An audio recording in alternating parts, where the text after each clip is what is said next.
नन्दितमेदिनि विश्वविनोदिनि नन्दनुते गिरिवरविन्ध्यशिरोधिनि वासिनि विष्णुविलासिनि जिष्णुनुते भगवति हेशिति कंठकुटुम्बिनि भूरि। नमस्कार मित्रों, मैं पंडित चंद्रकांत ओझा अपने YouTube चैनल पंडित ओझा बाबा ज्ञान मंदाकिनी के अंतर्गत हस्तरेखा ज्ञान मंदाकिनी के द्वितीय पुष्प में आपका स्वागत करता हूं। हार्दिक अभिनंदन करता हूं। आपका बहुत बहुत स्वागत है। मित्रों, ये वीडियो जैसा आपने थंबनेल में देखा होगा कि बृहस्पति पर्वत पे जो तिल होता है उसका क्या महत्व होता है और उसका इंडिकेशन भृगुनंदी नाड़ी में जो आर.जी. राव साहब की एक पुस्तक है भृगुनंदी नाड़ी, उसमें उसका इंडिकेशन दिया हुआ है। तो उसी के बारे में आज हम लोग चर्चा करेंगे। आर.जी. राव जो थे वो नाड़ी के बहुत बड़े प्रणेता थे। उन्होंने कई पुस्तकें लिखी हैं। उनकी एक पुस्तक बहुत प्राचीन पुस्तक, मतलब बहुत पहले की लिखी हुई पुस्तक है भृगुनंदी नाड़ी। ये देखिए मित्रों, ये जो है ये भृगुनंदी नाड़ी है और देखिए इस पे जो है अभी भी वो चिपक लगा हुआ है रेस 50। ये मैंने जो है लखनऊ में जो है जनपथ में एक अरोड़ा अंकल की दुकान थी जो मैगजीन और पुस्तकें रखते थे। तो ये पुस्तक कोई लिया नहीं होगा तो उन्होंने बाहर जो है सेल में इन्होंने लगाई थी 50 रुपए में सेल में। तो ये पुस्तक मैंने ली थी और ये पुस्तक मैंने कब ली थी? 12 अगस्त 93। देखिए इसमें डेट भी पड़ी हुई है, 12 अगस्त 93 की डेट है। उस समय मैंने ये पुस्तक ली थी 50 रुपए में। उस समय इस पुस्तक का दाम 120 रुपए था। अब तो ये पुस्तक महंगी हो गई है। तो भृगुनंदी नाड़ी और जो है आर.जी. राव साहब की लिखी हुई है। इन्होंने नाड़ी टेक्निक का जो है उपयोग कैसे करते हैं कुंडली में, इसके बारे में इन्होंने इस पुस्तक में इन्होंने बताया है। आज मैं देखता हूँ तो बहुत से लोग जो है BNN CNN ऐसा कोर्स चलाते हैं। कोई कहता है मेरे गुरु ने सिखाया। BNN गुरु ने नहीं सिखाया। भृगुनंदी नाड़ी के रचयिता भैया राव साहब हैं। उनका नाम है आर.जी. राव। इन्होंने एस्ट्रोकेमिस्ट्री में भी कई किताबें लिखी हैं। इन्होंने कई किताबें लिखी हैं नाड़ी से रिलेटेड, ठीक है। तो आर.जी. राव जो साहब हैं उन्होंने भृगुनंदी नाड़ी किताब लिखी है। उसी में जो है नाड़ी के सूत्र दिए हुए हैं और उसी के द्वारा फिर सब लोग गुरु बन रहे हैं। कोई कह रहा है कि मेरे गुरु ने सिखाया, उन्होंने सिखाया। नहीं, दिक्कत क्या ना कि यहाँ लोग उनका नाम नहीं लेना चाहते हैं। अरे भैया सीधे कह दो कि आर.जी. राव की भृगुनंदी नाड़ी, भले तुम्हारा कोई गुरु हो, कह दो कि भैया आर.जी. राव की भृगुनंदी नाड़ी के सूत्र हैं। तो उससे क्या होगा भैया, जो मेहनत किया उसका तो नाम रहेगा ना। अब तुम्हारे गुरु कौन है, कौन जान रहा है भैया? आर.जी. राव को सब लोग जानते हैं, तो क्यों नाम मिटा रहे हो? ऐसे तो विद्या मिट जाएगी ना, फिर उसका लिंक नहीं मिलेगा ना। फिर तुम्हारे गुरु कहाँ चले गए? पता चला विदेश चले गए, यहाँ पढ़ा रहे हैं, या पता चला विदेश से पढ़ा रहे हैं, फिर कुछ और काम करने लग गए, टेका पट्टी करने लग गए, ठीक है, कोई और धंधा करने लग गए, कनाडा बस गए, अमेरिका बस गए। तो विद्या तो पता चला कि यहाँ के जो लोग सोच रहे हैं भैया उनके गुरु वहाँ बसे अमेरिका में, कनाडा में, और भृगुनंदी नाड़ी पढ़ा रहे हैं। नहीं, गलत। आर.जी. राव की भृगुनंदी नाड़ी, ठीक है। ये जो है, जब आप बोलिए तो पूरा बोलिए ना। भृगुनंदी नाड़ी का जो भी कोर्स है क्या है, उसके कौन रचयिता है? आर.जी. राव है। उन्हें कई किताबें लिखी हैं, एस्ट्रोकेमिस्ट्री पे उन्होंने कई किताबें लिखी, ठीक है। तो भृगुनंदी नाड़ी का मतलब आर.जी. राव। ये हमेशा सबको दिमाग में ये बात बैठानी चाहिए। जो नए लोग हैं जो सीखना चाहते हैं वो भी आर.जी. राव का नाम याद कर लेंगे तो बहुत से फ्रॉड से बच जाएंगे। बहुत फ्रॉड चल रहा है आजकल ज्योतिष में। तो आर.जी. राव मतलब भृगुनंदी नाड़ी। मित्रों, जैसा पहले एक वीडियो मैंने बताया था कि एक होती है प्रति उत्पन्नमति।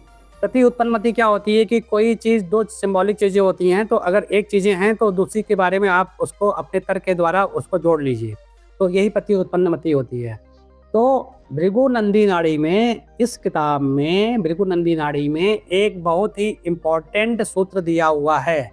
ये सूत्र मैं आपको बता रहा हूँ। इस किताब में लिखा भी गया है कि वो सूत्र को नहीं बताना है, तो मैं वो सूत्र नहीं बताऊंगा, लेकिन मैं इशारा कर देता हूँ कि वो सूत्र जो है वो इसमें लिखा गया कि ये सूत्र आपको नहीं बताया गया, मतलब ये सबसे इम्पोर्टेंट सूत्र भृगुनंदी नाड़ी का है।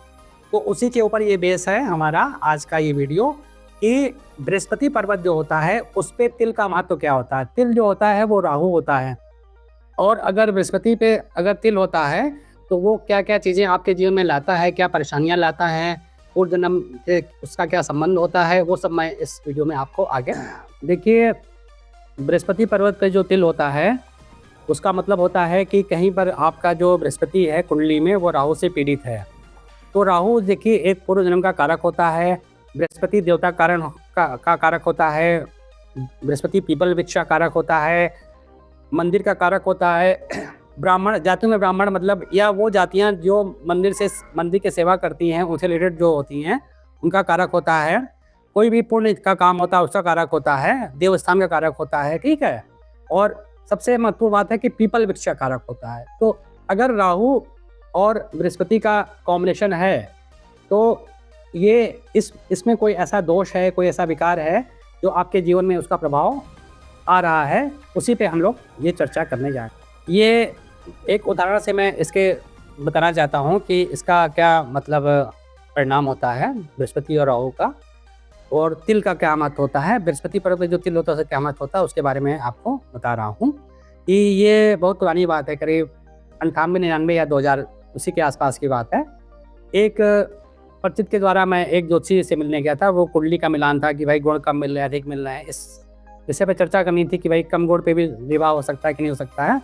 ऐसे चर्चा हो रही थी तो फिर बातों बातों में जो है जो ज्योतिषी जी थे उनकी वाइफ ने अपना हाथ दिखाया, से हो गया तो उनके बाएं हाथ में बृहस्पति पर्वत पे तिल था। तो जब वो तिल मैंने देखा तो मैंने पूछा कि क्या ऐसा चीज़ है, कोई मंदिर का स्थान था, कोई पीपल का वृक्ष था, कोई ऐसा था। तो उन्होंने बताया कि नहीं, उनके यहाँ जो है मतलब पूर्वजों में कोई मंदिर का था जो संपत्ति थी वो नष्ट हो गई थी और कोई दोष था, ये बात उनको मालूम थी। तो मैंने कहा कि देखिए ये जो बृहस्पति पे तिल है जो है वो राहु का इंडिकेशन होता है, इस वजह से जो है ये सब दिक्कतें थी। वो बात सही थी। तो ऐसे मेरे पास अनगिनत हाथ हैं मेरे पास जिसमें बृहस्पति पे तिल जो है मतलब अपने जीवन में मतलब 40-50 लोगों को तो मैंने देखा है। तो उसमें जो है उनके जीवन में परेशानियाँ होती हैं और कुछ चीज़ें तो पूर्व जन्म से संबंधित होती हैं, जिससे उनके जीवन में बहुत परेशानियाँ होती हैं, ठीक है। तो बृहस्पति पर्वत पर जो तिल होता है वो तिल बहुत अच्छा नहीं होता है, मतलब वो एक प्रकार का दोष होता है। वो दोष क्या होता है, वो दोष पूर्व जन्म का होता है। वो अब ऐसे समझिए कि मान लीजिए कि किसी के तिल है, वो तो बहुत अच्छा व्यक्ति है लेकिन उसके जीवन में परेशानियाँ आ रही हैं, ठीक है। तो कह रहा है गुरुजी देखिए मेरे जीवन में परेशानी है, मैं तो बहुत अच्छा हूँ, मैंने तो किसी का बुरा नहीं किया है।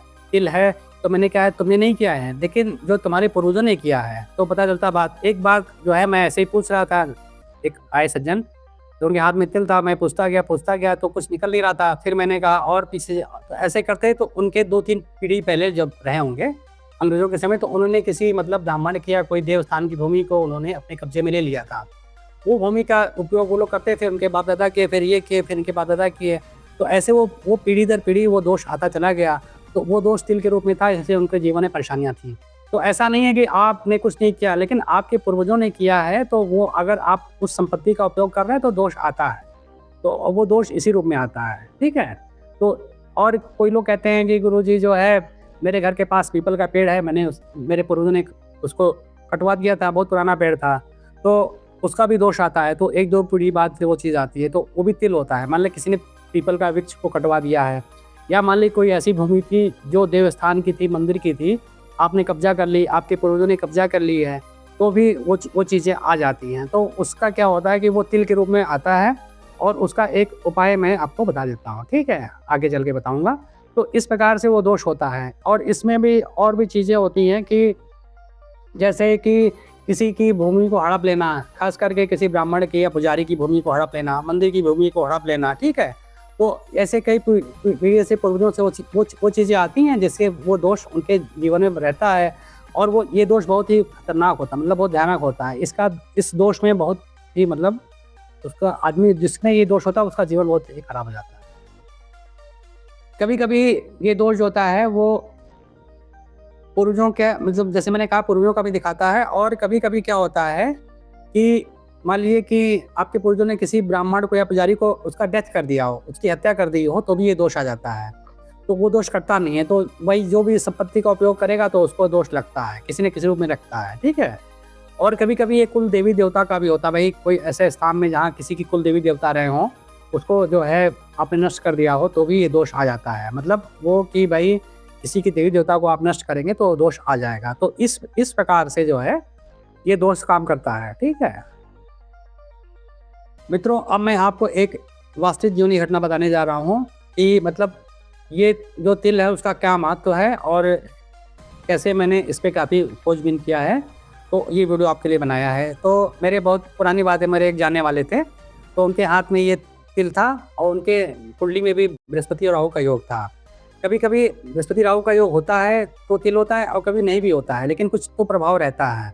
तो ये तिल था। तो जब मैंने उनकी कुंडली देखी और हाथ देखा और मतलब कई चीज़ों से निष्कर्ष निकाल के मैंने कहा कि देखिए भैया जो है, आपने पूर्व जन्म में किसी ब्राह्मण की हत्या की है, उसकी ज़मीन छीनी थी, इस प्रकार से योग आ रहा है जो आपको वर्तमान में ये पीड़ा हो रही है इस वजह से। तो वो बिल्कुल चौंक गए, बोले कि हाँ गुरुजी, मैंने कहीं पे किसी भृगु संहिता या रावण संहिता को कुंडली दिखाई थी। तो भाई आदमी जब परेशान रहता है जगह जगह घूमता फिरता है, तो उसमें एग्जैक्ट यही बात, उसमें भी ये बात लिखी हुई है कि भैया जो है पूर्व जन्म में आपने किसी ब्राह्मण का मतलब मर्डर किया था, किसी की हत्या की थी, किसी जमीन हत्याएं थी, उस वजह से ये दोष होता है। तो देखिए ये तिल का महत्व कहाँ तक होता है। तो देखिए मैंने आपको इतनी रोचक जानकारी दी है, तो ये जानकारी भैया जो है वो क्यों दी है, क्योंकि मैं डेली प्रैक्टिस करता हूँ। 30 साल हो गए भैया करते हुए, उससे पहले से मैं सीख ही रहा हूँ। तो डेली प्रैक्टिस जो करता है, चाहे वो शहर का ज्योतिषी हो, चाहे गांव का, चाहे कस्बे का, चाहे देश बैठा विदेश, डेली प्रैक्टिशनर जो है, ज्योतिषी है, एस्ट्रोलॉजर है, पामिस्ट है, उसके पास ही तो ज्ञान सीखने को मिलेगा। बिल गेट्स, अडानी, अंबानी की कुंडली, फलाने अमीर की कुंडली, फलाने राजनीतिक आदमी कुंडली बताने से इसका ज्योतिष का भला नहीं होगा। तो मेरा ये कहने का ये उद्देश्य है कि जो है डेली जो एस्ट्रोलॉजर प्रैक्टिस करता है उसके पास ज़्यादा ज्ञान होता है।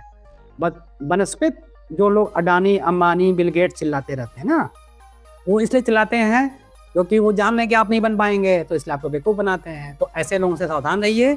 जो डेली प्रैक्टिसर एस्ट्रोलॉजर हो, चाहे गांव का हो, शहर का, कस्बे का हो, वो आपको सही और ऑथेंटिक जानकारी देगा, ठीक है, आपको बेवकूफ़ नहीं बनाएगा, ठीक है। फीस कम अधिक हो सकती है, उसकी बात हम नहीं कह रहे हैं, लेकिन डेली प्रैक्टिशनर जो करेगा, ज्योतिष का जो डेली प्रैक्टिस करेगा, वही इस विद्या को आगे बढ़ाएगा। और नहीं तो सब वो हवाबाजी है। अडानी, अंबानी, बिल गेट्स, वो सब कहाँ चले जाएंगे कुछ समय के बाद, कौन नहीं जानेगा, और आपके हाथ में क्या है, कुछ नहीं है। तो डेली प्रैक्टिस ज़रूरी है। तो अगर आप ज्योतिष सीख रहे हैं भैया, डेली प्रैक्टिस करिए, इससे ज्ञान बढ़ेगा। जैसे मैंने एक आपको नई चीज़ दी, तो अगर हम डेली प्रैक्टिस ना करते तो आप ये ज्ञान नहीं दे पाते, इतने लोगों का अनुभव आपको ना बता पाते। तो डेली प्रैक्टिस ज़रूरी है। इस विद्या के विकास के लिए डेली प्रैक्टिस करिए, ठीक है। और मित्रों, अगले अंक में मैं निम्न मंगल पर तिल का क्या महत्व होता है, मेरे उसके अपने जीवन में क्या अनुभव रहे हैं, वो मैं आपको बताऊंगा। तब तक के लिए आपको जय श्री राम।